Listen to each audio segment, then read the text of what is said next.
हमारे channel SQ trust official को subscribe करें और नई अपडेट्स के लिए घंटी के बटन को जरूर दबाएं। मेरे नबी दुनिया में तशरीफ लाए, आते ही सजदा किया और सजदा करके बताया, मेरी उम्मत वालों, मेरे दुनिया में आने का मकसद ही अल्लाह के बंदों को अल्लाह के हुजूर सजदा करवाना है।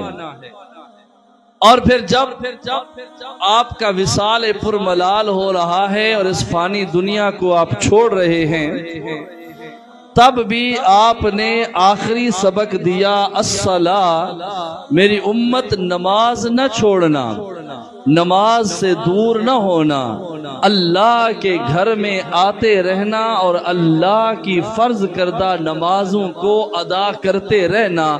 इसी में तुम्हारी बका है, इसी में तुम्हारी शान है, इसी में तुम्हारी अजमत है, इसी में तुम्हारा वकार है। नमाज को न छोड़ना।